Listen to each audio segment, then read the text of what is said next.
Hey everyone, this is Tim with Online Big Blue, bringing you the best in New York Giants sports talk and entertainment. It is the game, or the day after the game. The Miami game. Eli Manning's potential farewell. His adios to the league. His au revoir. His... maybe his swan song. We do not know yet. How was the game? Well, honestly, the game was vintage Eli. He had some good plays. He had some bad plays. He had some plays that you scratched your head going, how does a 16-year vet make that throw? And he had some throws that you're like, how did a 16-year-old vet make that throw? Vintage Eli. It was interesting to watch, especially with 2 games left in the season. And I keep thinking to myself, what do the Giants organization know that we do not know, that Eli seemed so content that this may have been his last New York Giants start? In my mind, Daniel Jones, a high ankle sprain. Saquon Barkley took almost 3-4 weeks to come back, and even when he came back, he was not effective. So would the Giants brass turn around and put Daniel Jones at risk for 2 meaningless games at the end of the season? And honestly, I can't see them going to Alex Tanny over Eli Manning these last 2 games. I just don't see it. I mean, Shermer's dead man walking. We all know that. Gettleman's on his way out. Gettleman's next. I think Gettleman will survive the purge, but I think that if he lets Shermer not play Eli, that he'll be out the door just as much. Because you know what? The fan base needs some goodwill. And right now, Eli Manning is on his goodwill farewell tour. Do I think that this is his last game for the Giants? Of course, it's the last game for the Giants. Well, not the last game, but these last 2 games are going to be his last game for the Giants, because people keep forgetting there's 2 games left in the season. Is it the end of his NFL career? I don't know, honestly, because Eli can still make all the throws. Eli is still savvy enough in the pocket that he showed you that if he has a good offensive line and some receivers, the damage that he can cause. Yes, the Miami secondary is full of scrubs, wannabes, and guys that are going to be working at Jiffy Lube in a year. But you know what? He still showed that he had the NFL arm, the NFL smarts, and the NFL capability. But the question is, will he put on another uniform? Will he pull a Peyton and, go over somewhere? And it's interesting because Miami could actually be a destination for him. Would it be the right destination? I don't know. If there is a playoff team out there, or a team that thinks they're playoff ready, that they think they are 1 year, 1 quarterback away, or savvy quarterback away, then it's Eli Manning. I keep thinking of Jacksonville. I think everyone always thinks about Jacksonville, especially with the Tom Coughlin connection. The defense of Jacksonville, if they can start putting it back together again, is going to be lights out. No doubt in my mind. The offense has some talent, in the skill positions, but, you got Minshew at quarterback. I don't know how he's going to progress year 2. Nick Foles is just a disaster. It's just a nightmare. So could Eli slide in there and help the Jaguars maybe to a 10-6 record next year, 11-5? Possibly, yeah. But it's going to be, is his heart in it to leave New York City?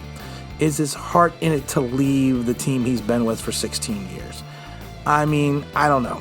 I don't even think at this point in time Eli knows. I know he mentioned that he's probably going to make a decision back in February, coming up in February and March, but he's not going to make anything rash right away. I personally think that this is the end of Eli Manning with the New York Giants. I think this is the end of Eli Manning for the NFL. I think he is going to retire. I think he's going to ride off into the sunset. I think he is finally becoming that fan favorite. He's always been a fan favorite, but there seems to be tons of Eli haters. I think he's starting to win them over because I think they are starting to see Eli was the constant professional for 16 years. I laugh. I was 34 years old when Eli Manning was drafted. I have seen the ups, I've seen the downs, I've seen every snap that Eli's taken in the NFL. And there's never been a Giant quarterback like him, and honestly, it's going to be hard-pressed to find a quarterback that will ever match what he has done. He's 7th all time in passing. I think 7th in touchdowns. He's still throwing 120 something more touchdowns than interceptions. Hall of Famer. People say he's a borderline Hall of Famer. I see Eli in the Hall of Fame. Might not be first ballot, depending on who the ballot is that year. But I see Eli in the Hall of Fame easily. I mean, you can't have a 2-time Super Bowl champion and 2-time Super Bowl MVP that's in the top 10 of every passing statistic not be in the Hall. But again, will he tarnish his record if he goes somewhere else? That's a difficult question because you don't really know.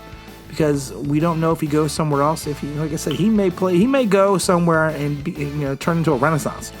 It may be another 4,500 yards, 34 touchdowns, 14 interception season for Eli. And then turn around an 11-5 season, get his record, a couple games, 10 games back over 500. I don't know. I do get a little depressed about Eli's career with the Giants because after 2011, I think the organization itself let Eli down by putting inferior talent around him when we still had opportunities to go into the playoffs, into a Super Bowl. I know people like to blame the quarterback, but the quarterback can't play defense, the quarterback can't catch the ball, the quarterback can't do a lot of things.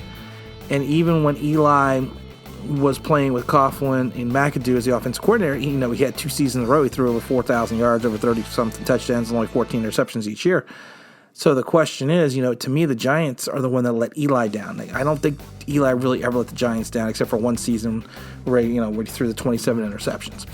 But it's just one of those things at this point in time. Are we ready as Giants fans to see Eli in another uniform? I mean, I personally think not. I want to see number 10 hang on the rafters. Well, not hang on the rafters, hang around the top of the bowl. And kind of go from there and have him never put on another jersey for another team again. Will that happen? Who knows? Like I said, I think if Eli's given the opportunity to start, I think if Eli's given the opportunity to think he can make the playoffs, I think he will come back. But I hope in his heart of hearts he turns around and just says, you know what? I'm a Giant. I want to remain a Giant. And that's the end of that. But again, going back to the farewell tour here, yes, everyone was waxing poetic today about Eli, but we got 2 games left in the season, guys. I mean, I don't know if Jones is coming back. And like I said, I can't see the organization making a mistake of playing Alex Tanny over Eli Manning. We already went through the Geno Smith fiasco, so I'm not seeing that. Well, I should rephrase that. I'm crossing my fingers and I'm hoping I'm not seeing that. But you never know with this organization the way we are right now. I think the fact that potentially we'll know after next week. The Eagle game could have playoff implications for the Eagles. So you know what? I think it would be the perfect send-off, the fitting send-off, to stick it in the craw of the Eagles, to beat them 37-15. The last game of the season, the last game of Eli's career on the Meadowlands. Well, I should say it's MetLife. It'll always be the Meadowlands to me, but it's MetLife. But you know what? I think if Eli got that opportunity to play in the last game of the season, play the Eagles and beat the Eagles, I honestly think he would ride off into the sunset right then and there. Because that'd be a fitting end to his Giants career. That would be a fitting end to his NFL career. But you know what? We still got Washington next week, and then we got the Eagles. So I got my fingers crossed that Eli's going to start in Washington, let the farewell tour continue. I got my fingers crossed that he's going to play in the last game of the season. We will be there, as always. But you know what? We just have to wait and see what happens. So, again, if this was Eli's last roundup, it was a fitting end. But like I said, guys, we got 2 games left in the season. So let's kind of wait and see what happens, can go from there. Again, this is Tim with Online Big Blue, bringing you the best in New York Giants sports talk and entertainment. And you know what? Congrats to Eli. You didn't play fantastic, but it was a typical Eli game.